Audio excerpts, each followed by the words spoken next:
Cushman, the legend in the plans. Please listen every day to the showcase. The opinions and knowledge that anyone can take. Showing you how it is done. Proving I am number one. What a legend becomes. This is now my time to show you that I am here.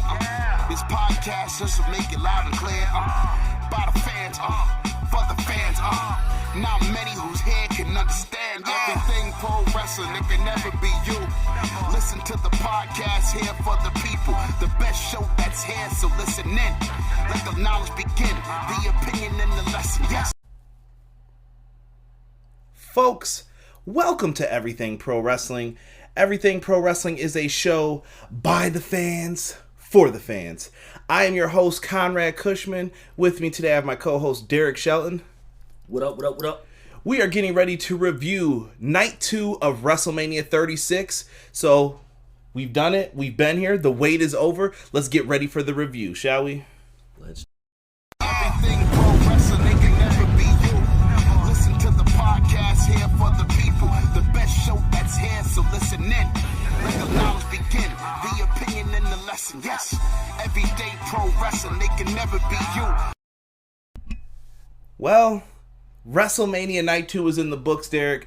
We had a tremendous event on our hands. It's going to be fairly interesting to see how a lot of people react to this. I don't know if they're going to have the exact same reactions that we are going to have, but I think it'll be fairly interesting to talk about the entire show. I agree. Let's see who we got in the chat first and foremost. Big shout out to my man, Original Biggie. Hopefully you are enjoying everything, good sir. He was the first one in here, so I got to give Original Biggie Obi-Wan some true props. Checked out your live stream earlier, homie. It was really good. PR Nightmare Nelson, what's happening, bro? Good to see you in here. Rob's in the house. Rob, we wish you were here, brother. Wish you were here. Derek, I see Derek's in the chat, but he's right here too. Connor is in the house. Connor, what is going on, my brother? And Elijah Washington is in the house. Elijah, we are going to talk about that moment you just wrote about, so make sure that you guys are tuning in. Now, how can you guys help out Everything Pro Wrestling? It's pretty simple. It's pretty easy, guys. Do me a favor. Make sure that you guys first all hit that like button. When new people come into the chat, let them know to hit the like button. And if you're listening on audio, subscribe. Same thing for the YouTube people. If you subscribe, a cool little pop-up should come up on the screen. You guys will love it. It's pretty funny. It's Otis, so people will love it. And we're always looking for new subscribers to the channel as far as this goes. Now, when it comes down to anything else, how can you help support Everything Pro Wrestling? It's pretty simple, guys. And excuse my rollback, if you don't mind. We've got some new stuff coming up. So if you guys want to get some of the merch, you guys can get that. Delco, we're going to have the site up for that soon. So be on the lookout. It'll be in the link tree everywhere else. You guys can also get some shirts from TeePublic. Help support Everything Pro Wrestling. Wear the brand. Wear it to an indie show, a wrestling show. Wear it anywhere. Tweet it out to me, and I'll retweet it, guaranteed. As long as you're not doing something super inappropriate with it. But other than that, guys, I appreciate the EPW group, man. So let's talk about WrestleMania Night 2. I've done enough jibber-jabber. We had Stephanie McMahon once again with the intro here. She does a pretty good job at this. I feel like this is her new place. We didn't bring this up too much yesterday because I really didn't think nothing of it. But this is like Stephanie's new norm, in my opinion, doing the intro. We got that same pirate intro once again. Johnny Depp doing the voiceovers for it. Tremendous. Right. No complaints about it. I thought this was really good. It did what it was supposed to do. Exactly. Jesus called me merch freak like Nick Jackson from AEW. I got you, bro. Yeah. So, it's just what it is. Exactly. Now, the first match on this card is the NXT Women's Championship match. I know some of you are saying you didn't talk about the pre-show. I didn't talk about it yesterday. The only thing that was a highlight from that was Cesaro doing the UFO airplane spin. And he won from it. I haven't seen someone win from an airplane spin since like way back in the day. And we're going to start off here with the NXT Women's title match. Liv versus Natalya happened. I don't know who won. Someone in the chat let me know. I missed the entire thing. I was taking care of some business. Didn't have time for it. NXT Women's title, D. We have Rhea Ripley, your girl, versus Charlotte Flair. Chat, I got to hear your thoughts on this one because it seems like I know how the reaction was, and that's what I saw mostly from it. Rhea Ripley is the NXT Women's Champion. Charlotte Flair won the Women's Royal Rumble this year. She earned her spot to WrestleMania by winning the Royal Rumble, and she chose to challenge the NXT Champion. Something very different that we wouldn't usually get to see. Definitely different. Don't sound all depressed. Shout out to Steve in the chat. I see Steve came in here. I think he's under this black guy _ We also have my man Y2K in the house. Y2K, what's going on, brother? Prince Rockstar's in here. Jeremy Harris, Jesus DeLeon, Brian Walsh. Good evening, good sir. Good to have you in here. And they are telling me Liv Morgan won, so good move. Not mad at it. But let's talk about this women's title match for NXT. D. Now look, it wasn't a bad match. I thought this was a really good match. I got some serious NXT vibes from this. Like, Charlotte performed a lot better, in my opinion, than she usually does for what she's been given. But I also think that Rhea Ripley looked like a star here. Yes. They did do a good job with that. But I can't tell you anything different than I felt like I kind of got the heebie-jeebies a little bit from this, because I saw a lot of like Sting, Flair in this. I think that Rhea Ripley could be a perfect opponent if you want to have these Charlotte great matches. You want to do these trilogy matches like her father had with people. I think that this is how you do it. Exactly. It's the setup was perfect. I'm just okay. All right. What is the deal with having Charlotte and Becky winning? Wait, time out. Becky was who the people wanted. So you can't say that. You can't say 1 minute you want something, then you don't. I didn't want Becky to win. I wanted Shayna to win. No. We're not talking about yesterday. You got to go back. We're talking about going back to SummerSlam. You guys cheered for Becky. You wanted Becky to be in the spot. Yeah, I cheered for her then. No, you can't flip-flop. You can't be fickle. No, I'm going to be fickle. I'm calling fickle bullshit if anybody does this. I'm going to be fickle because I don't give a fuck about 365. Okay? That's what they decided, bro. Listen, I don't hate Becky. Becky's... whatever. We're not talking about this. Let's talk about Charlotte. Fuck Charlotte too. Come on, bro. Dude, when she said... Everything Pro Wrestling does not endorse this right now. When she said she has touched every single gold in the WWE and including NXT, what was the purpose of you getting this title back? What was the purpose of you bringing Rhea Ripley to WrestleMania just to put her back at NXT without the belt? Now look. Credit to on Twitter, Lewis One Phil. He said that he saw a lot of Flair Steamboat in this. I see Sting, Flair. I don't know. There's more to this story, I feel, D. I think we're too early on this. I think you're judging this way too early. Listen, I'm not the biggest Charlotte fan at all. You know it. I was mad when she won at 32. I thought that was Sasha's night. And I really thought that when she beat Asuka, that was Asuka's night too. Yes. Maybe I'm just hating on Charlotte. But I felt it was other people's time. Charlotte has been handed a lot of things, and she's given out a lot of disappointing L's. And they put her in that position. Easily, like I said, once I saw the figure 8, once she hit the bridge, we kind of knew. It's over, bro. Because you can't really get out of that move no matter what. Yeah, and the question was while we were watching this, he said, "You think she wins if she bridges?" I was like, "Oh yeah, definitely automatic." Soon as she laid down and started putting her hands up, I knew it was over. I knew it was over. This didn't hurt my feelings the way other things did. So what do you mean by other things? Like other types of matches from the past? Yeah. Okay. Yeah, like Shayna and Becky.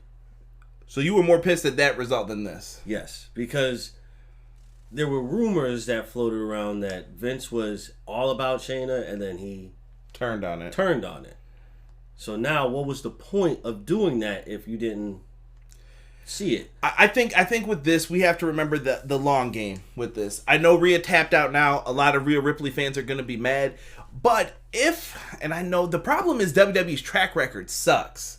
Yes. If you're building this up right, I think you could have Rhea get the next win, and then you got to have the rubber match between the two.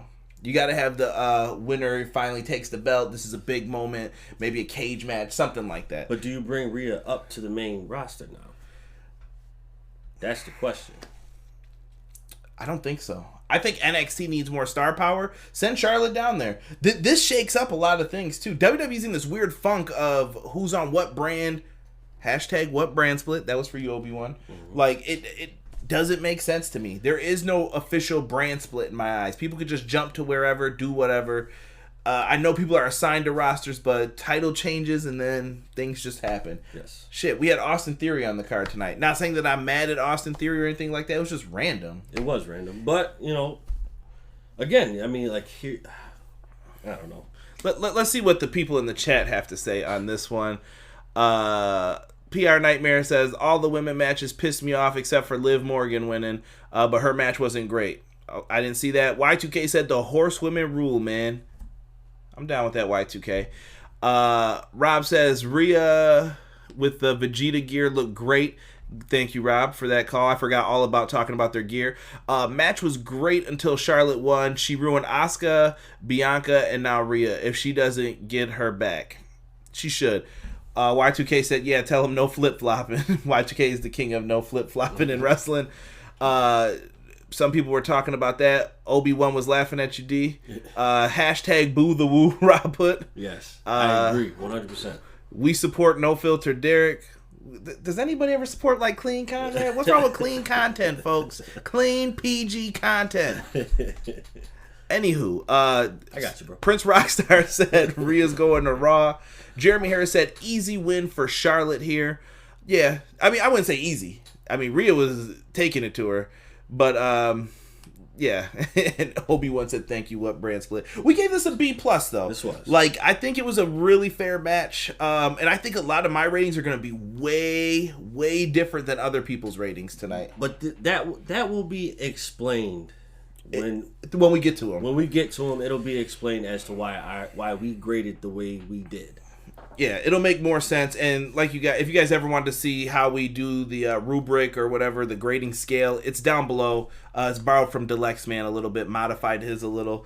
But you guys can check it out. Let's talk about the next match on the card, shall we? Aleister Black versus Bobby Lashley with Lana in the corner. So this has no build-up. None whatsoever. And I'm okay with that. WrestleMania matches in the past, we've gotten random matches with, like, British Bulldog versus Warlord. They probably had some build on superstars, but meh. Yeah. Right? This felt like one of those. Aleister Black, I will say, did a damn good job trying to explain why they were having this match. Bobby Lashley's been dominant recently on Raw. I've been dominant on Raw. Let's go into the ring and see who can destroy the other man first. Right. Okay, cool. That works. This was a regular old match. This is something you could have put on Monday Night Raw in the middle of the show. I don't think a lot of people would have noticed or cared. And it's not because of Aleister Black, we'll say. I just think that Bobby Lashley has been ruined upon his return. There's just something about Lashley in WWE that just doesn't work. I don't know what it is. He was great in Impact, in my opinion. He's been great other places he's went, but Lashley in WWE, they just can't find that right thing for him to do, and I think they don't trust him anymore because of what we said going back to his initial run in 2007. Right. So, in the middle of this match, Lashley has Aleister Black up for the Dominator. Lana says, no, spear him. And Bobby Lashley blows her a kiss and says, yeah, baby, basically. Mm-hmm. Why is Lana telling you what to do? And I know people may get on my case about this and say, oh, no, if you want to block me, cool. I don't care because you're not listening to the whole thing. My point is this. Lashley's the one in the ring.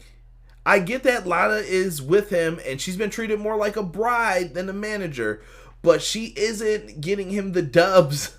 Like, she's not in there doing it. So she's telling him, yeah, Bobby, do this. And I think this could have been better built up if you had Lana telling him what to do throughout. Like, oh, that was a smarter move. Lana's right. I should listen to Lana more. Right, yeah. She was pretty much quiet throughout the whole match up until this point. Right. And Lashley sets up for the spear. I don't know. Steve brought this up earlier. How is it when people go for the spear, a move where you put your head down and then go for like this tackle, that you end up standing up and eating one of those back spin kicks, the Black Mass from Aleister Black. 1, 2, 3. The right man went over in this. I just didn't like how foolish it made Bobby Lashley look. Yeah, I think, but you know what though? If you watch, I don't know if you saw it, but Lana was like burning holes through Bob Lashley. Like, stop calling that man Bob. Just saying, bro. She was burning holes through that man.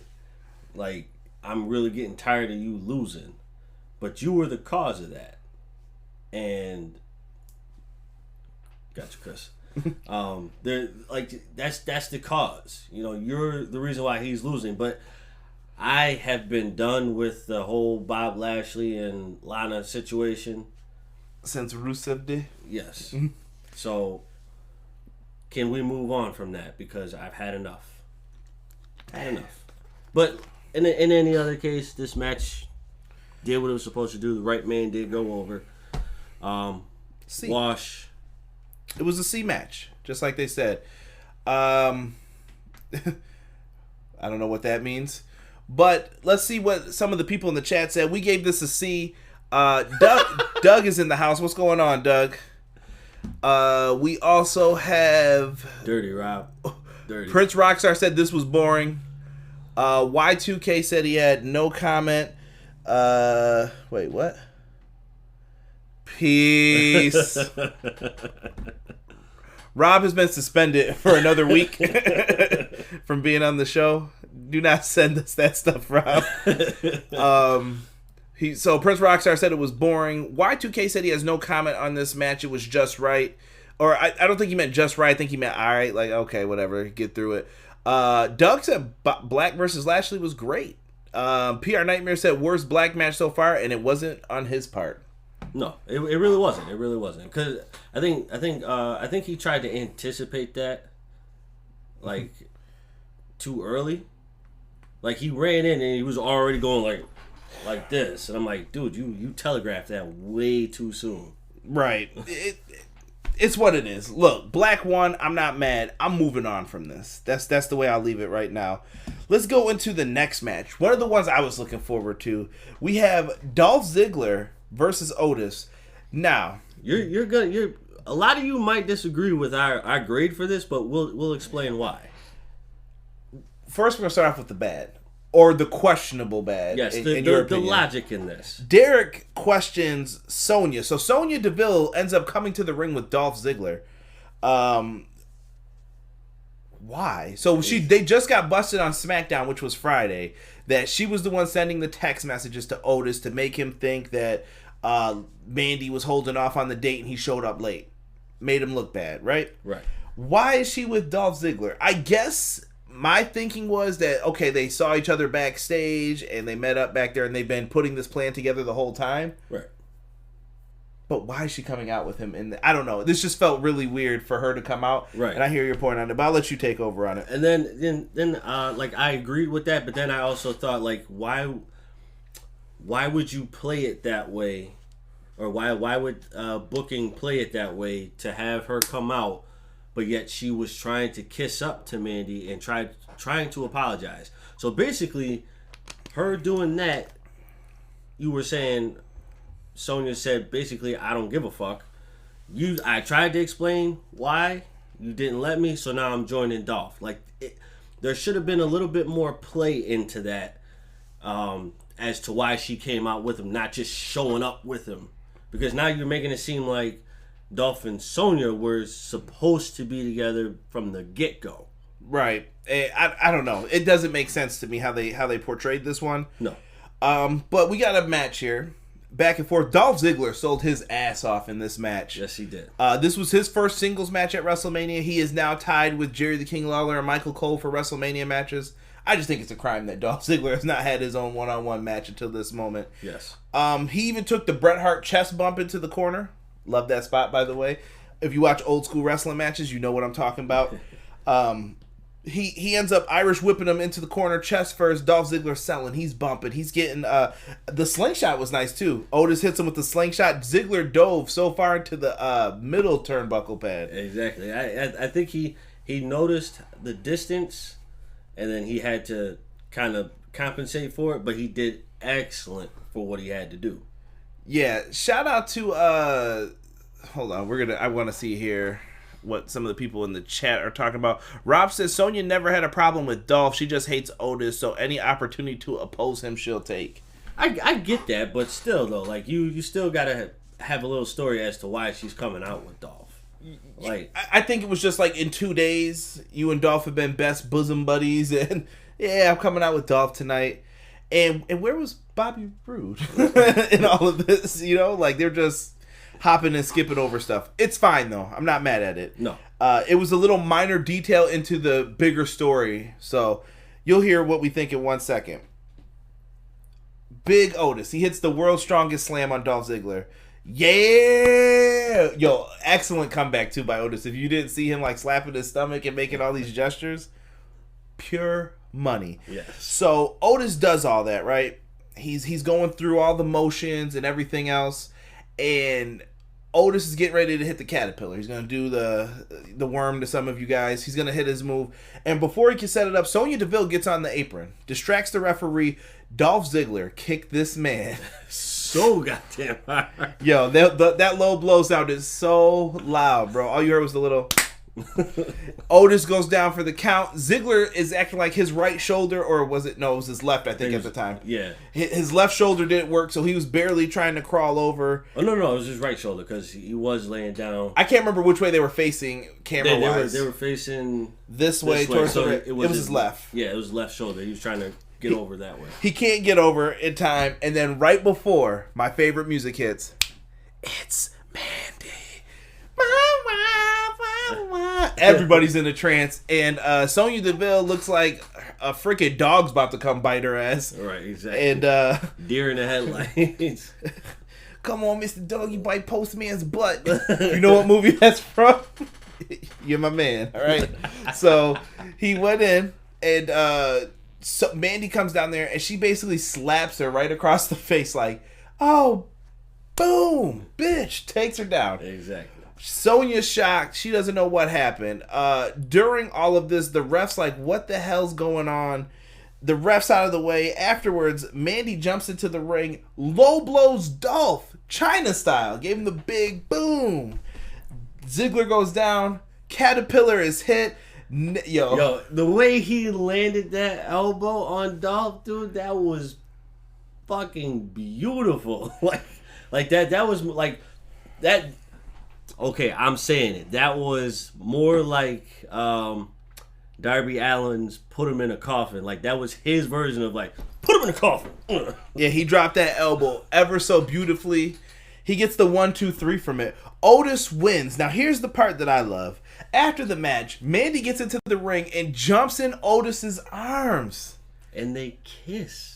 Yo, my man Big Otis got the kiss. If you don't know what it's like to be the fat, weird dude and people don't understand you, I can cope with this storyline. I completely understand it. I can dig it. So, he gets the girl. We usually don't see that in WWE. I'm happy with this. That was a WrestleMania moment. So, exactly. Cool with that. And the grade we gave this was an A-. Very, very well done. Solely and taking out Sonya's part up, for like now from tonight. You take that out. This story was well thought out from the beginning. This is probably one of the most recent stories that you can look at and say this was thought out and it was done correctly. I'm seeing some pent-up anger elbow, emphatic elbow dropping. Chris DeZuba says, haven't seen the worm like that since Breaking 2 Electric Bungaloo. Otis and Mandy kiss as they celebrate. Jeremy Harris loves a good ending too. See, it brings a tear to your eye. I love it, man. A- for I think everyone delivered in this. And you know what? We give Bruce Pritchard a lot of shit. Bruce Pritchard's going to get praised tonight on this. And not for his podcast stuff with Conrad Thompson. Bruce Pritchard's getting praised for putting together some storylines that actually made effing sense. I know the weekly television for SmackDown That's bad. Yes. It's bad. That's all I can say. Like, I would not recommend anybody watch SmackDown. I try not to. Trust me. It's bad. But this storyline delivered. This is one of the best things that SmackDown had going for it. Yes. And Bruce Pritchard's name's gonna come back up in this tonight. Oh, yes. Believe that. Believe it. So we get a promo package next for the Last Man Standing match. This is the return of Derek's boy, the rated R superstar, Edge. On this day. Derek, how do you feel about Edge returning? I mean, he's your favorite superstar. I kind of want to give you the floor for a second on Edge. Like, why was Edge your favorite growing up? You know what? Honestly, dude, I really don't even know. To be honest, like 100% honest, I don't know. I think it was when he came in with Christian and Gangrel for the Brood, and you know me, I'm all into like the vampire kind of stuff like that, like Blade and all that kind of stuff. So when they brought that gimmick out, Edge just had that, like Gangrel was supposed to be the vampire, but Edge had that look like, no. Like he reminded me of the leader from the Lost Boys. Okay, that was exactly where I was thinking of it when I saw it. So he reminded me of that, and I'm like, Lost Boys was a dope movie, and that dude was crazy. Now looking at Edge, he reminded me of that guy from that movie. If you guys ever wanted to know, Vince Russo was going to have Edge play someone who was a mute, I believe. I don't know if I can say that word if that's not appropriate, No, but I think it's he said he was going to play someone who couldn't talk.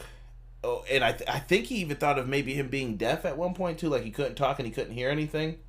I don't know why. It was weird, but Vince Russo just has some crazy ideas with him. If you guys have never heard that before, look it up after this. It's a small little tidbit, but some things that they wanted to put in there for Edge. But this is Edge's big return. He got taken out by Randy Orton, and I thought these two did damn good promo work. One thing, if WWE could learn something from this, is to do more promos without the crowd noise and let these guys just talk. Yes. You had to sell these shows on promo ability, and you did that, WWE. Yes. I'm telling you good things that you did. Do this. Yes. The more you do this, the better chance that you have of regaining all the people that loved you from the beginning. You know, I don't know. I think if you just do it the right way, everything will be in order. It'll be in order. Now, live chat, I want to hear what you guys thought of this match because I'm seeing people writing some of this and Edge's Derek's WWE man crush. I can't deny it, bro. Spear. Execution, spear. Yeah. So Edge was not gonna be Helen Keller, Chris D'Zuba. Don't write that in the chat. All right. So tell me your thoughts on this match because this one was quite a long match. I'm gonna just start off by saying that it was an extremely long match. Match starts off with an RKO. Let me say this. So you said, why did Edge come out first? And I was like, there's got to be a reason for this. And I didn't want to spoil it, but in my head, I'm like, there's got to be a reason he came out first. So Edge came out with a dope ass ring jacket, by the way, too. Oh my god, that jacket was like, whoo, that gave me chills. Orton's music hits, right? So we're all sitting there waiting for Orton, and Edge is like, well, where the hell is he? There's a cameraman dressed up. Randy Orton puts the camera down, slides into the ring, and RKO's Edge. Beautiful. Out of nowhere. I love it. That was a very excellent way to get people into this match. That was. At some point during this, Randy Orton gets out of the cameraman attire, I guess we'll call it, the black shirt and black pants. Right. And Randy Orton's ring gear was dope too. I really liked that he had the snake on the knee pads and everything. I thought that was some sweet shit too. So let me give his gear some props. They start off fighting in the weight room. Got to bring this up for my man Obi-Wan and anybody who plays WWE wrestling video games. Remember how everyone complained about Here Comes the Pain, weight room, let us run on treadmills? This is your chance. Put in the performance center in the game. I want Kevin Owens jumping off WrestleMania signs. You guys can put all the old stuff back, and then you can start to build towards something else, you know? Skyrocket. Just putting it out there. And cheap plug, Tuesday, Brian Williams on the podcast, 8 p.m. Eastern Standard Time here on YouTube. If you guys like wrestling video games, we're going to be talking SVR 08, 09, and hopefully we got enough time for 10. As part of that WWE game series with Brian Williams. Now, we get all of this set up the weight rooms. They're in there brawling. At one point, Edge, what was Edge doing when he was like on the pull-up bar and he like swung himself into Randy Orton sitting on a computer chair? I don't know if Edge wanted to feel like he did a dive over the top rope to get himself like back in the old days. You know what I think? You know what I think it was supposed to be. You know how like you get up on the monkey bars and you swing back and forth and your legs you go like this and then your legs are supposed to shoot out. I think it was supposed to be kind of like a. Did he drop kick him or did he land on him like Rey Mysterio style? Like he landed on him like Rey Mysterio style, but I think the idea was to hit him with a drop kick more so. Right. Shout out to John Russell in the house. What's going on, John? Good to have you in here, brother. He said, let's go. He said night 1 over night 2. Okay. Yeah. Okay. Yeah, we'll have to say something about this in a second here. Original Biggie had a comment to my WWE when he said, nah, man, we want new original content of 45 different Charlottes. Boo this man for that. Don't give them ideas like that. I can't do 45 Charlottes. I can't do one. So, I respect Edge's creativity in this match. At one point, they went into kind of like the boardroom where they hold all of their meetings, I would assume, for like NXT and stuff. We've seen it on the network before. Up on the like lighting that's on the wall, there were like, it looks like steel cage mesh kind of. Edge looks up at it and hooks himself in and just drops a mean-ass elbow on Randy Orton on this table. I thought that was very creative, good. It was, definitely. They go into the back, then they start brawling into like these different equipment areas. So I'm going to be jumping from area to area. I'm not really going to explain, but they're in like these warehouse style areas with different weapons. Ladders are set up in some places. They're just going all over the place. Edge ends up putting Orton on a table, and there's like a scaffold kind of set up, and there's a ladder leaned up against it. You know he's got to climb up it. Edge climbs up and drops like the SVR 07 elbow drop on the table onto Randy Orton. It was well laid out.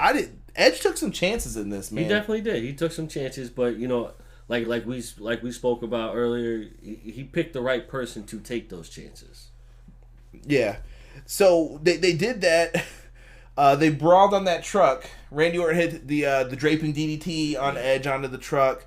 They tore that back of that shit up. I don't know what I can't think of what it's called now. The cover on the back of the truck. They tore that shit up. Yeah, and at one point, well, we'll talk about it once they get up there, but we thought something else was going to happen at that point. I was just like, how stupid were we to think something was going to happen? Like, they would have died. That's how bad they messed up the back cover on the truck. They end up brawling, right? So after they get off the truck, they wind up on top of like this bigger truck. I'm going to go video game reference again. Think of No Mercy when you're brawling in that back truck area. And think they're on top of that now. In the new WWE games, they have like the trucks and you can go on top of there. Exactly like that. They're fighting up there. They're brawling back and forth. Orton ends up knocking down Edge. I think he had an RKO on him, right? And then he went down. Was it RKO? Yeah, I don't remember. Yeah. Something like that. So he ends up hitting him. I want to know, where the hell was the ref in this? The ref's counting was pure hilarity. If you guys can't see us on you got to go back and watch the YouTube video of this. 1, 2. What was up with him like having to like put his hands out and check on someone each time? And how the hell did the ref get up on the scaffolding? So they were on the truck and they both ended up on top. The ref obviously came from another way. So I don't know if he climbed the ladder on the other side, but he had to, because Edge was the only one on top of that truck that you saw get on top of the truck. Then Randy got up there and then all of a sudden the ref is just standing there like dude, where did you go? Yeah, just, dude, what the hell? So the ref gets up there, more brawling occur. Eventually, Randy Orton tries to set up for a concerto. He brings 2 chairs up there. The dude looks like he's about to die. Like, come on, man, why I gotta carry both these dumbass things up here? They could have just had some chairs up there. I don't know. Exactly. It wouldn't have worked. So he had to bring the chairs up. And Edge ends up using that standing triangle choke, the same one that Jake Hager uses. He takes down Edge. Not the most, like, exciting move. I know Edge is yelling during it. I'm just like, okay. And he lays Randy Orton's head on there. And I thought Edge did some great acting here with all of this. He did. He did some excellent acting with that. You know, it's like, we were supposed to be brothers. Like, he's tearing up. We're supposed to be brothers. You can see it in his face. He didn't want to do it, but he knew what he had to do. Yeah. So he starts like kind of crying, But it seemed like he wasn't crying out of sadness. He was crying more so like, I'm about to beat your shit in. He takes the chair, hits the concerto. The ref counts to 10. That's it. It's over for this one. This was a long ass match, bro. Edge wins. Edge gets the feel good moment. I'm gonna give this an A- for time filling. I think they just had to fill time, and this was the match that became long. They had to, yeah. For me, what did I give it? I gave it a. You were saying we started off. We went from a B to a B+ to an A-. I was like, I felt like we were crapping on it because they did put their bodies on the line a lot. The reason why I started at a B was because it was like it's last man standing matches. For me, I don't really like them unless if you're doing unless if it's a hardcore last man standing match, because then you give it a reason for it to be that way. Right now, I don't prefer it, but if you're gonna do it, it's got to be like a hardcore match. But then as we started really talking about it, it got the grade that it got because it had to fill the time. But this is two great superstars. I just felt we kind of crapped on it for all the stuff that they did a little bit by with a B. So A- was the final thing that we kind of agreed upon. Like, it wasn't bad.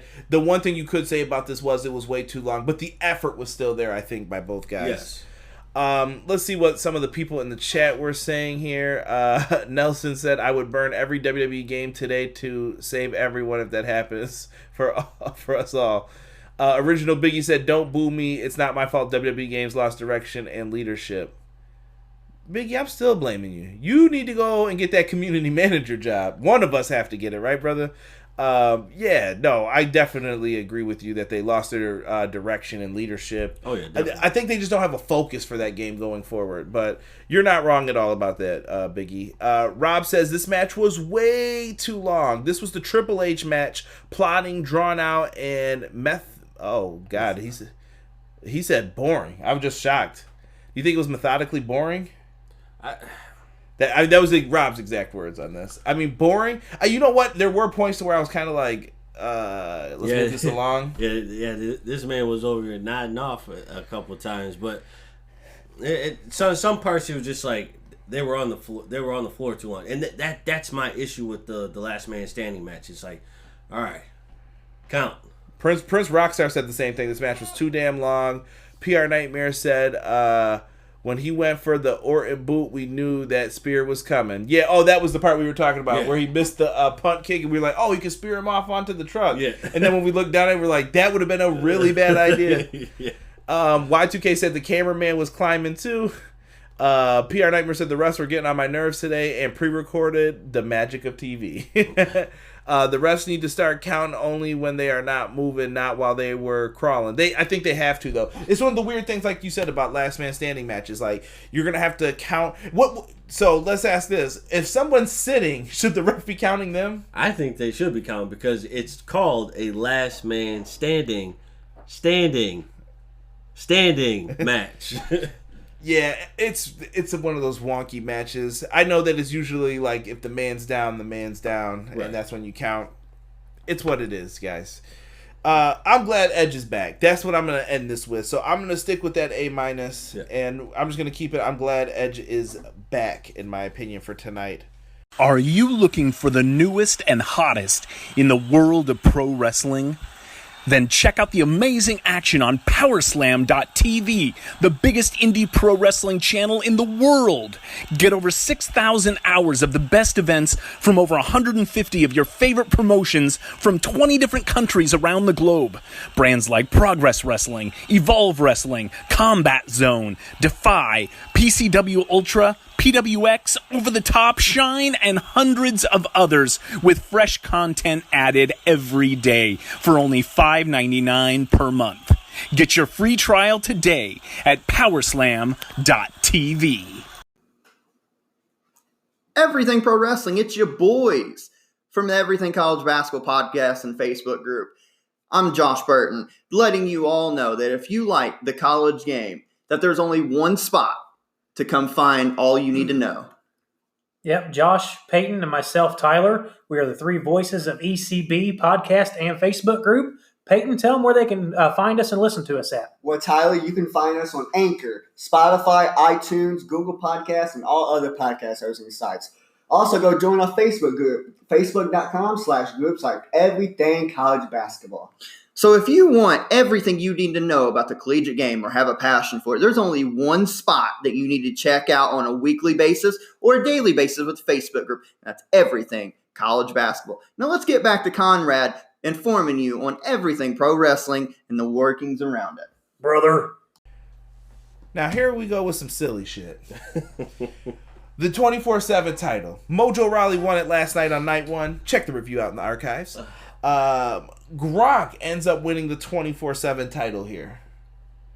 He ends up getting the win. A bunch of people, I don't even know who these people were. Like, I was trying to identify some of them. If anybody saw who was in this 24/7, like, crazy Rushman, like, everybody coming out, please tell me. I couldn't tell who was who, though. They look like some NXT cats who I've seen, though, but they were just dressed up different. Like, I felt like they were trying to hide their faces. Yeah, because the one guy with the red hat, he kept like fixing it, like pulling it down. I'm like, Yeah, I thought that was I can't remember who. One of the big dudes from NXT who recently just got down there, Jonah Rock or whatever. Yeah, I thought that was him, but maybe I'm wrong in all of this. But anyway, the Gronk ends up doing like a stage dive backwards, the trust fall basically onto everybody, and then he pins Mojo, wins the 24/7 title. Have no fear, I'm sure they're shooting something right now to take that shit off of him. Like, nah, bro. They probably already shot it, actually. Like, probably, yeah. Nah, we're not doing all this. Yeah. Gronk, a champion I could be proud of. Y2K, cut it out. And also so much for social distancing. Right. Terrible. PR Nightmare said he saw No Way Jose in the house. Conrad loves Gronk. Not so much. I mean, I don't hate him either. He does what he does, man. Brian Kavanaugh, what's going on, Brian? He said Barry Horowitz. I love it. Rob said, who was the random chick that got beat up during this? Like, I swear there was a woman in red who got her shit rocked. I don't know. I didn't see it. Probably. There were so many people out there, dude, that you couldn't tell who was who. They shot that well if they didn't want you to know who was there. They did. Yeah, they did excellent with that. But, you know, my issue with it was, if Gronk is supposed to be hosting, why did you have him win the title at that point? Oh, no, you're a New England guy. I want to hear none of this shit. I'm just all saying. right? You Tampa Bay fan yet? Nope. All right. Tom Brady fan. I have nothing to say to that. Let's get to the Raw Tag Team title match, shall we? The Raw Tag Team title match, we got the Street Profits defending against the newly formed tag team of Never Been Formed, Angel Garza and Austin Theory with Zelina Vega. Love Zelina. Can you not?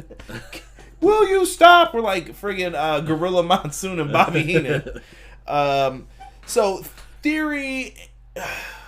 What do you think of Austin Theory? Screw it. We're just going to kind of like...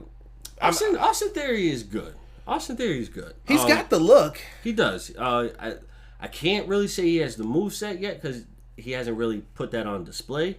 I've seen him wrestle and evolve, though, so I know this dude's good. Okay, so taking your word for it, I think from what I've seen, he's good. Do I think he's ready to be on the main stage now? Not quite.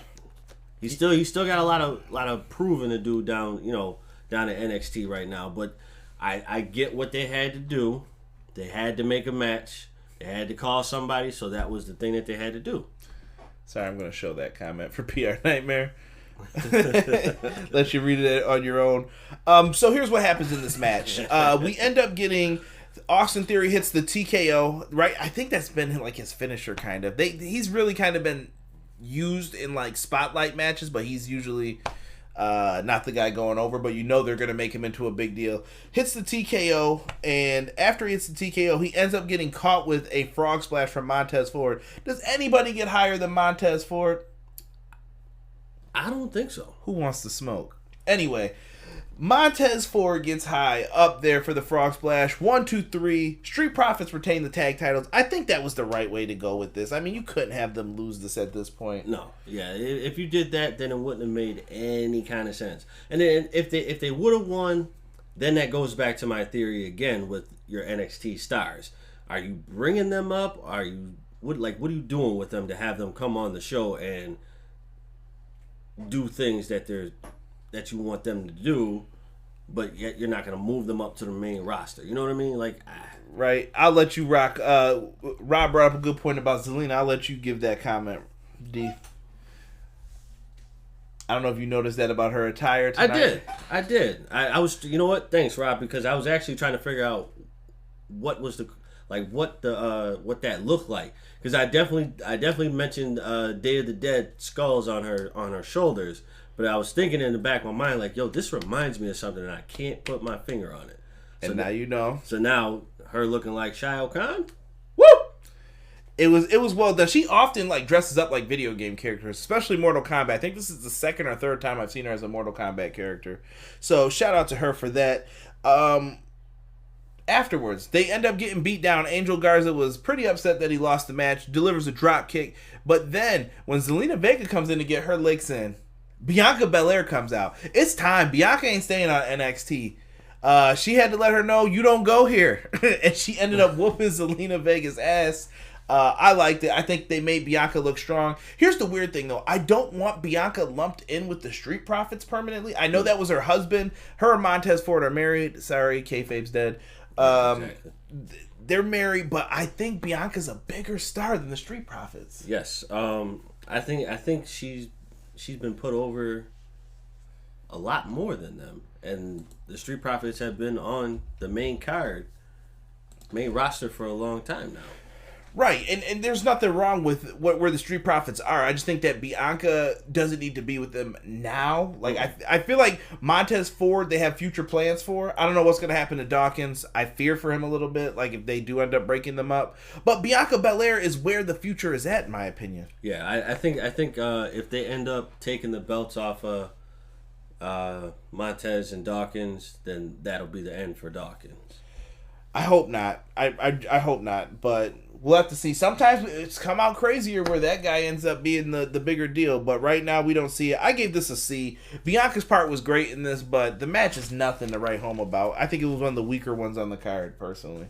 Right, exactly. No build-up. Wow, Conrad, say spoiler alert. For what? What did I say? I didn't say anything, did I? I don't think I gave a spoiler. Bianca, yeah. Oh, about maybe it was about them being married. It's not. It's what it is, bro. It's what it is. Titus O'Neil takes over on the stand.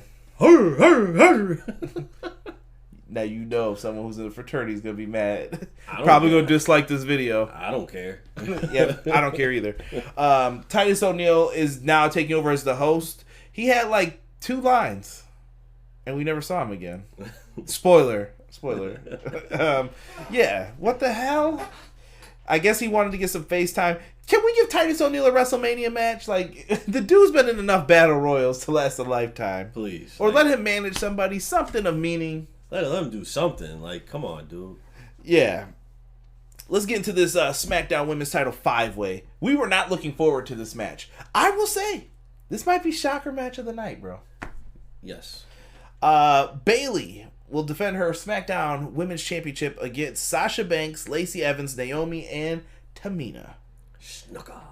Now, this match has turned into an elimination match. I finally heard Michael Cole say it. If you guys have watched plenty of my reviews, I go, when was this an elimination match? Michael Cole said it this time before the match, so I was like, I'm good. Maybe I tune him out usually, but I heard it this time. No, it ain't about tuning him out. When this match comes about, nobody ever says it. They just say a 5-man or a 5-woman match. They don't ever say it's an elimination match. All right, so I'm not tripping then. No, this is the first time I've heard it in a long time. When you have this match for years. I don't know what I just saw. Titus Worldwide quote of the day. Worldwide. So this is announced as an elimination match. this match kind of told the story here. So we started off with Tamina in the ring. Tamina ends up getting jumped by everybody after Naomi hits the split-legged moonsault onto her. Everybody jumps on top of her to pin her. They made Tamina look like a threat. Is she really, though? Right. As a character, I'm sorry, Tamina. It ain't. I wasn't buying it. Yeah, I don't... You said they should have gave it to Tamina as a shock win, right? Yeah. Because what was the point of having her come back? Yeah, this is true. I don't know. Maybe she's gonna team up with Nia again for the tag belts. I don't know. You've got options for what you could do. But does Nia come back though? I don't know. I'm happy Tamina's getting her reps in and she gets to have matches.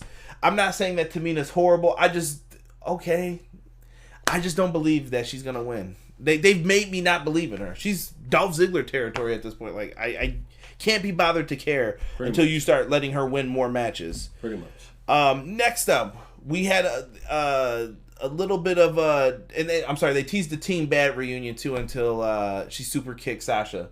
My feelings were hurt. But Naomi ends up getting into this match. So it's Bayley and Sasha basically versus Lacey Evans and Naomi. Naomi should have knew she was in trouble at that point when she teamed up with Lacey. Yes. A bank statement was hit and Naomi ends up tapping out on this. Not mad at it. Naomi won at WrestleMania 33 in Orlando when I was there. Great action. I love Naomi's entrance too, by the way. The glow and everything else. I mean, if you don't think of it as a rave and your kids are there, you're not trying to explain to them what a rave is. It's like, oh, this is dope, kind of. Yeah, exactly. So not mad at it at all. Because a lot of kids like the little glow sticks, the little glow sticks, the light streamers or whatever. They like that kind of stuff, and it plays to the kids. Yeah, and Naomi's a great dancer. Everything else. So let us get into this next part of the match. By the way, I almost just dropped my pen and I caught it, and I think I just had to announce that to everybody because that was a really good catch. I saw it. The match continues. So now Lacey Evans by herself and Sasha and Bayley are kind of arguing with each other. It starts with the pull through on the turnbuckle. And then what was it? Bayley hits a knee to Sasha. Yeah.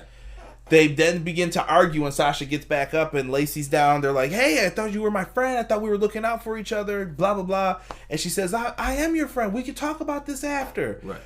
Dude, Lacey Evans comes in with the woman's right. And so she tried to hit it. Bayley pushed Sasha out of the way, like, look out. And she ends up, did she fall back from it or did she get caught with it? I think how it went was she blocked it and then she blocked it, but she pushed it, turned her around. And she ended up eating a move from her and went down. And then Sasha walks right into the woman's right and she's down 1, 2, 3. Now this reminded me of something specifically, and hopefully you guys can remember this. Do you guys remember when Triple H and Batista were in the Elimination Chamber together? This is before WrestleMania 21. Triple H is like a mess. He's knocked out, and he could have helped Batista. And Batista gets caught with a move, and Triple H could have saved him. And he just sat there and kind of looked at him like one, and then he kind of, nah, I'm not doing it. It was the exact same thing here with Bayley and Sasha. They're having a match at SummerSlam. They gotta have a match at SummerSlam. They have to. So they tease it. She ends up falling back down. She's like, nope, not doing it. And everybody's wondering like, oh, we're starting to see what's happening here. And afterwards, we're down to Bayley and Lacey Evans. They let these two go back and forth for quite some time. They did. They actually made, dare I say, they made Lacey look pretty strong. Obi-Wan, stop. Stop. And Y2K, I just saw what you wrote too. Stop it. I'm going to get back to your comments in a second, chat. They did a really good job with this. And then at the last second, you see Sasha come back. And you thought Sasha was going to say, oh, you turned on me. Yeah. I definitely thought that was going to happen. But she doesn't. Sasha helps her friend out by hitting a backstabber on Lacey Evans because there's no DQ. Belly to Bayley. 1, 2, 3. Bayley retains the SmackDown Women's Championship. This is one of the best things they've done with Bayley since she's won the title and turned heel. Yes. And you know what? You made a good point about Sasha and Bayley when they basically she didn't know that Bayley didn't try to help her. Not yet. You're wondering at this point, like, if you go back and look at it, though, you can see she clearly could have helped her and she didn't try and move. Right. So I'm assuming Sasha thought Lacey Evans hit Bayley and then hit her after that. So I'm thinking Sasha was like, oh, well, she caught her with a woman's right, and then now, oh, shit, now she caught me with one. Exactly. I thought everybody in this match, for what it was for just this match, did a great job. Exactly. Tamina did a great job. Naomi did a great job. Lacey Evans even did well. I give credit where credit is due. They pushed Lacey pretty hard in this match. Right. Oh, it was 2005. Excuse me. I thought it was right before 2005 a little bit. I thought it was like late 04. I couldn't remember when they did the Chamber, but it might have been at New Year's Revolution 2005. Original Biggie will probably correct me if I'm wrong on that one. Y2K said, you know the rule? Dogged. Let's see here. They usually say it's an elimination match or over-the-top rope battle royal. Yeah, but they don't. Here's the weird thing. The matches are announced like weeks ahead of time, and then they just add these last-second rules. Like you said, Fatal 5-Way, but you never specified eliminations before this. Right. It's just weird sometimes the way they do that. Tamina was a threat to the other safety. Some people said, not a good match, Chris DeZuba said. Chris, I disagree, bro. I'm giving this the B-. Me and Derek agreed on that one. I thought even Lacey looked good, like I said. Very different. Lacey was on point. This was one of the very few times Lacey was not sloppy. Could have been pre-recorded, but... what they showed... Lacey looked like a star here. Lacey did. Naomi and Bayley... Rob... Inappropriate in the chat. I almost read that. Original Biggie said glow or radioactive. Sasha and Bayley are still strong. I agree, Jeremy. These are personally my two of the favorite horsewomen. Yeah. I like them the best. But I feel like they just haven't been used to their full potential. And I want to see that SummerSlam matchup in Boston. Sasha's hometown. Sasha versus Bayley. I think we deserve that matchup. Let's see here. It's only a matter of time until the hair-hatted hooligan returns. Biggie, stop it. The horsewomen rule in full effect on Mania. Y2K ain't wrong. The 4 horsewomen did win all their matches. That's true. Rob said Nelson, she was yelling at Cole and JBL. Oh, yeah, she did. Yeah, she was just yelling at them like that she's the champ. Bayley was on her shit. B- for this one.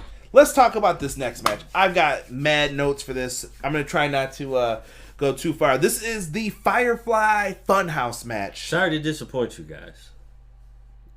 Sorry. Yeah, you guys all wanted Derek to swear. Sorry, Doug. Anyway, this FireFly Funhouse was something different here. So we got John Cena versus The Fiend, Bray Wyatt. We get this like really weird opening WrestleMania package with Vince McMahon like, welcome to WrestleMania, and they add in all of these like different ad-lib things, like changed his voice to like Firefly Funhouse stuff. It was creepy kind of, and I like it. So you get the right feeling with this. And John Cena is already out there in the ring, and you're like, is this a regular match? What the hell is this? I thought that, and then it became aware to you what was happening. Bray Wyatt shows up in the Firefly Funhouse, and it's the never end, blah, blah, blah, the usual shtick that we're going to get from this. And then Bray talks all this mess and goes through a door, the door that's usually behind him into the Firefly Funhouse. And then John Cena randomly appears in there, and then Ramblin' Rabbit says, dude, you got to go through the door. Right. And he ends up going through the door, and he runs into Puppet McMahon. Vince McMahon, the puppet's in there, and he says, you gotta show ruthless aggression. And it was just like the promos from the series that they have on the WWE Network with this. Okay, we're still kind of like, all right, what's going on here? And afterwards, we find out that it cuts to like 2002, and Bray Wyatt in the red sweater. I'm gonna be jumping in between this, so if I mess up, I apologize. There's a lot. Bray Wyatt is in the ring, and he is repeating the same words that Kurt Angle said. I'm looking for an open challenge tonight, blah, blah, blah. And they're playing the like voiceover simultaneously with it. Kurt Angle is in the middle of the ring talking to John Cena. This is how he debuted. John Cena came out and he said, "What makes you think that you have what it takes to get in the ring with me?" John Cena says, "Ruthless aggression." Now, when John Cena comes out, he is dressed like he was that night. He is dressed like the prototype, but he's dressed like John Cena. And he goes for the slap, and Bray ducks. He goes for the slap again and says, "Ruthless aggression," and Bray ducks. And Bray then brings up him reliving his failure while we have Macho Mercy and Mr. McBossman on commentary. So weird, right? And then he's like, that's such good shit. And shout at Mr. Moxley there for that, but I thought that was very well done, well placed in all of this. Definitely. Yeah. So Rob just said this match was a spectacle of epic proportions. I agree, Rob. Listen, I'm gonna have my take on it when CJ is done. So. Oh, some people said hated it. So it's weird. Mind games. Some people are saying, guys, I'm gonna get to your thoughts on this. So keep them coming with this as far as it goes. We then cut into a Saturday night's main event promo package. Like, they play the old school video from the 80s. Shout out to my man Sean Hubbard. He knows what I'm talking about with this. This is the classic setup. And then they go to, like, those old promos. It reminded me of Macho Man and Zeus when they put, like, the cage in front of them. And at this point, I said Bruce Pritchard had to have produced this. Yes. Because he produced all of those old-ass vignettes back in the day for Vince. And I think he was part of this once again. Had to be. Dude, so I'm going to give you your props, Bruce Pritchard. If you weren't part of this, I'm sure we'll find out eventually, but I think you had something to do with this creatively and the setup and how they were doing the promos. And I thought Bray and Cena looked great in this. Like, yes. Bray's dressed up like Muscle Man Bray, basically, and John Cena comes back there curling the weights and everything else, and they're talking like they got a match, like they're the Mega Powers. Right, exactly. Yeah, we're going to destroy everybody, and they're leaning on the big old blue steel cage with the big-ass bars that you know hurt Hogan. They got some stuff for this one. I love it. Yes. Then, until they finally turn on each other, and then Cena cannot throw any punches. Like, Bray's got mind control over him. Boom. They're back into the arena. The SmackDown fist is on the floor, and John Cena has now turned into the Thugonomics version of himself. Weird as hell, bro. I don't know, dude. And when he comes out, you hear the music. The whole Firefly Funhouse crew's heads were bopping. This is basic Thugonomics, and they're just sitting there bobbing their heads. And I thought this was great, dude. John Cena drops a rap, and I guess when he's Thugonomics John Cena, he can't talk in anything but raps. So this is just what WWE is all about. And then you get the Chances promo from Bray Wyatt before he turned into the Fiend. This was the classic Bray Wyatt in the rocket chair in the bayou. You've had lots of chances, John. You took a lot of things from me. And they start talking about all these different things, the vintage Bray Wyatt, and Bray kind of got sad right before he transitioned into turning into this vintage Bray Wyatt, and he talked about Sister Abigail said this day would come, and I think he's talking about the Fiend taking over his body, right. And they then start playing back WrestleMania 30, making Cena relive that. John Cena is stuck in these moments in time, basically, and I told you guys, if you've never watched Lucha Underground, this is exactly how this shit is. So I want to hear it. He picks up the steel chair. Remember the WrestleMania 30 promo, D? It was all about John Cena losing control and showing his fans that he has no control over himself. Exactly. And he's a bad role model. Exactly. John Cena then goes for the chair. He said, you should have did what you should have done a long time ago, and we would never be at this point. Exactly. Cena goes to swing the chair, and Wyatt disappears. Now what? We cut to Nitro. WCW Nitro that pops up. And Bray Wyatt is out in a leather jacket with the Wolfpack kind of lettering on it. And he comes out like Eric Bischoff, and he's pointing everyone, I love you, yes, you. And he's acting like Bischoff. And Cena comes out like Hogan with the NWO spray painted on the belt and the black and white shirt. They could have done this with John. I always felt like that. And Cena is, like, different, dude. He just comes out, living that moment. He is Hogan. Oh, I'm sorry. And then this is where we get, this is such good shit. It wasn't before that, but this is when Puppet McMahon, it goes to, this is such good shit. I think we just want to say that all the time. Oh, yeah, definitely. Definitely. They highlight all of Cena's failures during this, and Cena finally tackles Bray down, and he's punching him, and he's punching harder and harder and harder, and then he finally realizes he's beating up Huskus the Pig and not Bray Wyatt. And he goes, what the hell? And after this, the Fiend is here. The Fiend is now behind John Cena and locks in the mandible claw on John Cena. John Cena is like, what the hell happened? And he starts laying him down for it, and he puts him in the Sister's Abigail. Hits the Sister Abigail, puts the claw back on him, and then Bray Wyatt in the red sweater counts the 3 on John Cena. 1, 2, 3. The Fiend wins, and it just ends with the simple, let me in. And that's it, dude. A+. A+. A+ for this shit. Now, the reason why I said I would give you my take on this is because this is what I've been telling CJ and everybody around me as to why I did not like John Cena.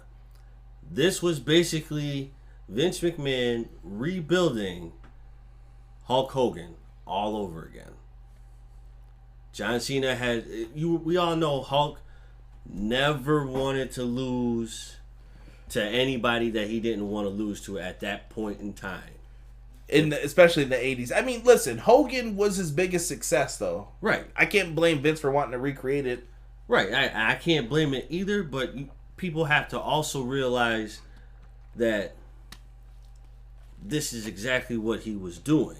If he didn't build John Cena, we would not have John Cena. Honestly. Do you really think we would have him? I don't think we would. Rob just wrote down what he called Cena when they did the Saturday night's main event, Johnny Long Meat. Stop it. I'm just saying, bro. I despise John Cena. I can't stand John Cena because he got the same treatment that Hulk Hogan got. After a while, I got tired of watching Hogan, and all right, Hogan can kiss it. Yo, can I say this too? I saw a lot of Cena fans hurt tonight. Oh, I saw a lot of Cena fans hurt. Anybody who loves John Cena, kiss it. This was well deserved. Dude, the tears. Yes. The tears. But imagine if I had toilet paper in my hand. But you know what though? I'm sure, all out of kayfabe at this point, I'm sure that John Cena was willing to put Bray over. I think he knew he was a star and that he made the mistake of not doing it then. So he's like, you know what? I owe this dude the favor. I'll come back and do that. It was perfect. It was cinematic. It was great. I love how they set this one up. Did you have anything else you wanted to add to that, or were you good? No, I was good. This was just summing up everything. This whole match, which wasn't even really a match, was summing up everything that I was trying to explain to people who love John Cena. Now, I'm going to hop here into what Rob said. Some people brought up a good point. D, what was better, Firefly Funhouse or the Graveyard match for you? For me, it's going to be Firefly Funhouse. Oh, I'm going Graveyard. I think the Graveyard, I'll still laugh at that shit talking forever. Well, for me, the Funhouse is... They're neck and neck. Trust me, there's no they're neck and neck. Like, if I'm talking, based off of a match, yes, the Graveyard... was better. Yeah, the Boneyard match was better, but... Oh, I said Graveyard, excuse me. I'm sorry. Boneyard. The Boneyard was better, but as far as putting a story across and bringing something to light that always happens with certain people, this was my favorite because you know my history with John Cena. I've never liked John Cena, period. Not mad at it, bro. Let's wrap this up though. Here, let's read some of the comments from the chat. Chris DeZuba said after that great Boneyard match, they give us this hot garbage. Ugh. I disagree, Chris. I thought this was great. PR Nightmare says the Boneyard match was A++. Firefly Funhouse was A+ though. Okay, I can go with that. I can go with that too. That's a good take, PR. Prince Rockstar said Vince gets heated over WCW. Rob said, cause Cena, like the NWO, never did shit for any up-and-coming talent and did everything in their power to make sure they stayed over. And he's talking about himself in that. R-Dub says he's torn on this. I want to hear your thoughts, R-Dub. Great person, horrible wrestler, PR Nightmare said. DDP was the only person to get over on the NWO's dime, and he was pushing 40. Even Goldberg was ruined by Nash ending the streak, and Sting was always made to look like an idiot. Rob, we may have to bring you on for a WCW show, bro. You sound like you got some stuff on your chest about these guys. Right. Larry Johnson in the house. What's up, Larry? He said, I'm a Cena fan, but I'm not kissing nothing. No, I just think a lot of Cena fans thought John Cena deserved to win here, and I was like, dude, why are you guys so mad? Like, it's Bray Wyatt's time. The Fiend character is over. No matter what you say at the end of the day, like that's. But the question is, why do you feel like he deserved to win? What was the reasoning? Right. R-Dub, Boneyards, hands down. I'm with R-Dub on that one. C Nation can suck ass. It's a big divide. Listen, if you guys are John Cena fans, you know since the beginning of time. Let's go Cena. Cena sucks. You hear it all. There's a split crowd on how you feel about Cena. Brian Kavanaugh just wrote Cena the GOAT. I don't know if he's playing or not. A lot of people love him though. Yeah, and. Yeah, I think Jeremy Harris is writing "Get Over It," or he's telling someone to get over. But I give this an A+, though. I thought this was well done by both guys. Not mad at it. Yes, I knew it was "Get Over It." And Y2K said that he was fine with Wyatt winning. Let's talk about the WWE title match real quick. Brock Lesnar defends the WWE title against Drew McIntyre. Now, I've been a big Drew fan since he was the chosen one. Drew McIntyre got dealt a bad hand with that 3MB crap. No offense to 3MB, but Drew was always better than that, in my opinion. Yes. Isn't it crazy that Drew McIntyre and Jinder Mahal left and came back and they became champion, but Heath Slater, who stayed, didn't? Right. Jinder never should have won that. That's another rant for another day.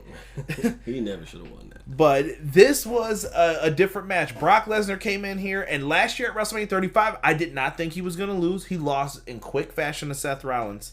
Were we going to see it again this year? They've been calling Drew McIntyre a bitch. Paul Heyman, Brock Lesnar.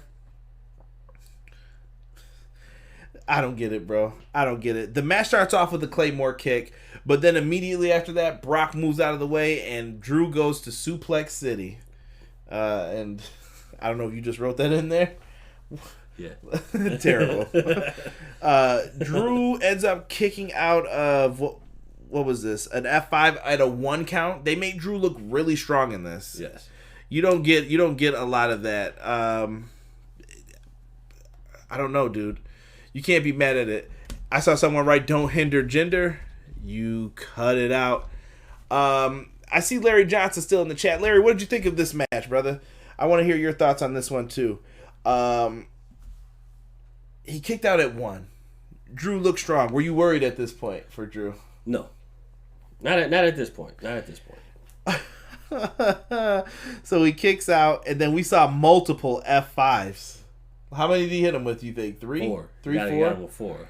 So were you worried then? Like, at what F5 were you worried? Like the third one? I was worried at, like, the third one.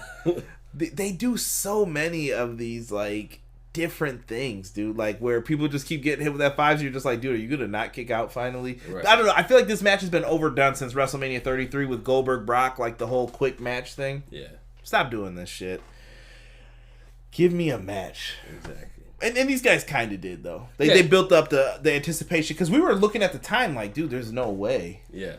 Like, I was thinking this was going to have to go to 11 because the FireFly Funhouse. So I'm like, yo, you're going way past the time now. So it's like, is this going to 11 o'clock? Like, Brian Kavanaugh said Heath Slater needs to juice up to the gills to win the title and complete the 3MB title trilogy. You know what? I'm all for that. If he does it, stop it. No juicing. We don't believe in that anymore. Shit kills you. Anyway. Carlos Stanton believes in it. We're not talking baseball. We're not. Don't disrespect the Yankees, all right? So, afterwards, Drew ends up catching him with mad Claymore kicks. I think it was like 3. He goes for a pin, right? And then Brock kicks out again. Was it 3? Hold on. I'm saying the initial pin, then he kicked out. Yeah. And then Drew went for 2 more, and 1, 2, 3. Drew McIntyre wins the title. Like, that was honestly the match. Like, I gave you play-by-play everything that happened almost. Yeah. That's kind of how I expected it to go. I was looking for a little bit more, but that's kind of how I expected it to happen. You know, it did what it was supposed to do. I still kind of would have liked them to drag it out just a little bit, get a little bit more technical, but... Yeah, shout out to Rob in the chat. He's still giving a breakdown on the John Cena NWO thing, how Cena is the NWO. Let's see. Larry Johnson comes back. Thank you for writing back, Larry. He said, I wish Drew's moment was live, but I love seeing him win the title. I'm with you on that, brother. That was a good moment, but the match was I think people are just tired of those quick matches a little bit. I mean, we gave this a B, too, for it. It's what it is at this point. When Brock kept hitting them F5s, Y2K said it had him shook as well. There were 5 total moves in the match, in the top 2 championship matches. Spear, running power slam, Claymore, suplex, F5. WTF, Rob wrote. 4 F5s, 4 Claymores, like 4 spears, and 4 slams. Holy shit. Yeah.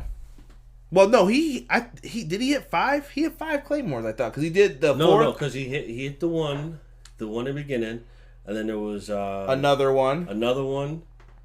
Did he hit 3 back-to-back after? He hit 3 back-to-back. That's why. I apologize. Then it was 4. Thank you for correcting me on that, Nelson. Because in the beginning, he hit him with that, and then he reversed it, turned it into a Irish whip. Boom. Claymore kick. Knocked him down. Brock got back up. Another Claymore kick. Brock got back up to his knees. That was the last one there. Right. R-Dub said we had a bet the match would be over under 8 minutes. Came in at 6.5 minutes. Ooh. Yeah, I think that they're just having Brock kind of like power through a lot of these matches. But well, I mean, I think Brock knows and everybody else knows Brock can't go longer than. No, I think he can. I think he just chooses not to. I think Brock is very smart ever since he hurt himself on that shooting star press. Brock's like, I'm not doing all this shit. Like, look, we're going to do this, this, and this. This is what everybody wants to see. That's what they get. And then we're out. That's true. Well, yeah, because I mean... Where's my money bag? Right. Yeah. I just didn't want to see another shellacking like John Cena got. Peace. Just saying. So, we give this one a B. Now, here comes the overall grade. And I want the live chat to give theirs. No thumbs up, no thumbs down. A, B, C, D, or F. Add your pluses and minuses where you want. What was your overall letter grade, for WrestleMania? 36. Performance Center. No crowd. One of the weirdest WrestleManias in history is going to probably go down as. Is this the worst WrestleMania of all time? No. I don't think so either. No. WrestleMania 11, you still got that shit. All right? So I don't want to hear that. A show with no people was better than that shit in Connecticut. All right? Shout out to LT, too. Lawrence Taylor. I didn't think his match was even that bad. That card just sucked, dude. I don't know. I hated WrestleMania 11 so much. A lot of people give 9 some crap. I think 9 deserves a little bit more love than it gets. But anyway, WrestleMania 11 is my least favorite. So this isn't the worst Mania. No, this is not the worst Mania. It's towards the bottom half, maybe. Well, no, I wouldn't say that either. I think this is the middle of the pack, maybe. I wish if it would be different if there was a crowd. So this is so hard to gauge. Yeah, I would say like our grade. I think is based on circumstances. Yeah, I would say this is. I want to say this is just above average. Brock goes longer than with smaller men. R-Dub wrote, or Roman Reigns. Yeah, that's true. They got to stop jobbing Lesnar out to mid-carders. Brian says. PR says Braun and Drew are champions. I'm happy. Jake, who just joined us in the chat. Jake, what's going on? Welcome, brother. If you haven't, man, please feel free to subscribe. And anyone in the live chat. He said, I give WrestleMania 36 a C grade. I respect it. I'm not mad at it either. R-Dub says that he will go night 1 B, night 2 B. Okay. Jeremy Harris says A minus. Ooh, that's a high. Oh, you know what? He retracted that. He retracted that comment. I'm gonna be fair to him because I just saw it. PR Nightmare says B. Y2K says B minus. This WrestleMania weekend, given the circumstances, gets a solid B minus from me. Larry Johnson says B minus. Prince Rockstar says C minus. Jared Simmons, Jared, what's going on, brother? I didn't give you a shout out. So Jared Simmons said C plus. Night 1, Brian Cav says C. Night 2, C plus. PR Nightmare B minus. R-Dub says middle of the road. Jake says he loves 9. Yeah, I think 9's better. Listen, 9's probably second worst because of everything in it. I'll save that for another time. I think I reviewed it on someone else's podcast with them. But yeah, to me, 11's still the worst. Prince Rockstar says WrestleMania 36 sucks. It's with WrestleMania 32 in that area. Firefly and Boneyard saved this for me. I think those A+s were huge saviors in my opinion for definitely. this. Rob says this was better than last year's Mania. Take out Kofi's moment. WrestleMania 35 is bottom 10. Jeremy Harris is going with B- for it.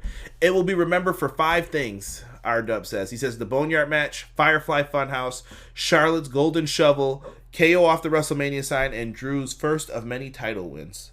I can agree with that. Jesus says 7 out of 10 Okay. for him. All right. Okay. Okay. And PR said he gave it a B-. He pressed the wrong button before he finished. And he said, and Jesus says tonight's show was over yesterday's show. I agree. I think night 2 was better than 1, in my opinion. Night 1 had some things that saved it, but night 2 was better as a complete package. Yeah. Overall grade D. You still good with this? We're saying that we're gonna go B. Yep, definitely a B. B. I think that what was good was great. What was like what you expected to be good was really good, and what was was all right. And there were a couple matches that delivered out of nowhere. Like we said, the SmackDown Live women's. I said SmackDown Live. Excuse me. That show's dead. Yeah. The SmackDown women's 5-way. I thought that match delivered. That did deliver. I'm trying to see what else. Ziggler and Otis gave a great effort for what that was. Rollins KO gave me a little more than I expected. I got to give them some props. And all of this is around the circumstances as well. I'm not saying that this is perfect. Not at all. Is this going to be my top 5 favorite Manias of all time? No. Hell no. You're not getting above. You're not getting that WrestleMania 17-19 talking territory. No. Not in my opinion. But this was all right for what it was. But what makes WrestleMania weekend special is hanging out with your friends, which a lot of people didn't get to do. But I'm happy that I got to hang out with everyone in the live chat. You guys are the best, dude. Everything pro wrestling, when I invest money, time to get songs done, check out the song by Montezi too, guys. If you guys don't listen to the audio form of the podcast, check it out. I know that I'll have the song split on this episode for this one. But well worth. I think Montezi did a banger of a job talking about how we're about pro wrestling every day, everything pro wrestling, a show by the fans, for the fans. It's not just like a line. It's kind of what I base the show around. Have to have some fan interaction at some point and say what you guys think about the show as well. I know that may not bode well for some people and liking what I have to say about it, but I want to hear what the fans think about things. So right, exactly, yeah. Everybody just, stay safe. We appreciate y'all coming in. We look forward to seeing you guys in the chat, and ladies, whoever's in the chat. Doesn't matter who you are. We really appreciate what you're doing. I appreciate what you're doing for my best friend here, because this is something that he wanted to do, and he got my full support, and I appreciate you guys for coming in for supporting him. Thank you guys so much for everything that you do for everything pro wrestling. Like I said, if you haven't, hit the like button, hit the subscribe button, help a brother out. We need more people part of this. The best way to spread the word about everything pro wrestling is word of mouth. Great wrestling fans like yourselves. Get more people in here, man. We could always use more people. I want more people to join the talking points. And I want to get more people on the shows and everything else. So Tuesday, we're going to be talking more video games with Brian Williams. If you want to learn more about SVR 08, 09, and 10. If you guys didn't know, on Twitter, Brian Williams revealed that Brock Lesnar was supposed to be in SmackDown vs. Raw 06. His model was scanned and there were rumors of him coming back, but he had to be pulled out because the contract negotiations fell through. Did not know that. These are the kind of tidbits you are getting on the Video Game Podcast with Brian Williams, so make sure you guys tune into that. Also, Wednesday, we will be back with our AEW Dynamite review after the live stream. We look forward to I feel like we haven't talked AEW. It's only been less than a week, but I feel like we haven't talked it in a while. We've got the TNT Championship Tournament coming up for that new title. Well, I think it's just because WrestleMania weekend. It just seemed like we were gearing up for that after Dynamite. So it was like that week on, it was just like, oh, crap. And it looks like R-Dub saying that it rained all weekend in Tampa. Maybe this was a blessing in disguise. Hey. Also, they already said that Tampa's going to get WrestleMania 38, 39, or 40. So Tampa's basically owed a WrestleMania. And I think that's fair. That is fair. That's fair for the people of Tampa. You can't hold the current situation on them. Yeah, we can't say that word or we'll get demonetized. Yeah. But thank you guys so much for tuning into Everything Pro Wrestling. You guys are the best fan base out there, and this show is by you, for you. So make sure you guys keep tuning into Everything Pro Wrestling. We'll see you on Tuesday to talk on the podcast. Peace. Everyday pro wrestling, they can never be you. Listen to the podcast for the people, the best show that's here, so listen in. Let the knowledge begin, the opinions, the lesson, yes. By the fans, for the fans, not many in this can understand, this the podcast to show you who I am, Conrad Cushman, the legend in the plans, please listen every day to the showcase, the opinions and knowledge that anyone can take, showing you how it is done, proving I am number one, what a legend becomes. This is now my time to show you that I am here. This podcast just to make it loud and clear. By the fans, for the fans, not many who's here can understand everything pro wrestling, they can never be you. Listen to the podcast here for the people, the best show that's here, so listen in. Let the knowledge begin, the opinion and the lesson, yes. Everyday pro wrestling, they can never be you. Listen to the podcast for the people, the best show that's here, so listen in. Let the knowledge begin, the opinions, the lesson, yes.